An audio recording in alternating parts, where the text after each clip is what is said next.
Nag-overeat po ba? Hindi naman. Boss, talagang tatalsik pag nirib mo. Naaalala niyo pa ba ang isang content creator noon na nag-viral dahil sa umano'y sirang sasakyan na pilit ibinibenta sa isang customer? Yes, guess who? Siya si Boy Easy Garage.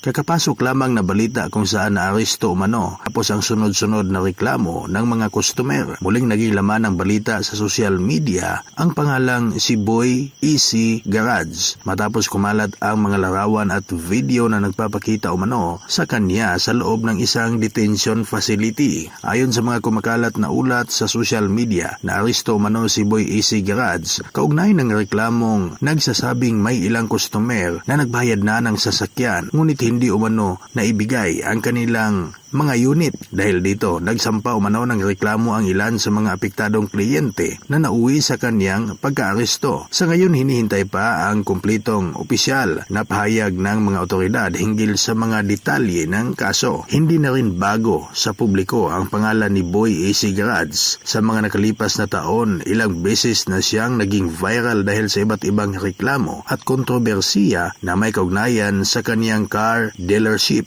May mga customer na nagbahagi ng kanilang karanasan sa social media tungkol sa umano'y pagkaantala ng paglabas ng sasakyan, mga hindi pagkakaunawaan sa transaksyon at iba pang reklamo matapos ang bintahan. May ilan ding pagkakataon na naging viral ang kanyang mainit na pagkikipagtalo sa mga customer na lalong nagpalaki sa usapin online. Isa sa mga pinaka-tinutukan ng netizens ay ang viral na komprontasyon sa pagitan ni Boy Easy Garage at isang customer na nagreklamo umano sa kondisyon ng sasakyan o sa kondisyon ng sasakyang kanyang nabili. Sa nasabing video, kapwa panig ang naglahad ng kanilang bersyon ng pangyayari at naging sentro ito ng malawakang diskusyon sa social media at sa automotive community. Sa kabila ng mga naunang kontrobersiya, mahalagang tandaan na ang mga ito ay hindi otomatikong nagpapatunay ng pananagutan sa kasalukuyang issue. Ang bawat reklamo ay may sariling proseso ng investigasyon sa pagdinig at ang sino mang inireklamo ay nananatiling inosente hanggat hindi napapatunayang nagkasala sa hukuman. Samantala, nagsilbi ring paalala ang pangyayaring ito sa publiko na maging maingat sa pagbili ng second-hand na sasakyan.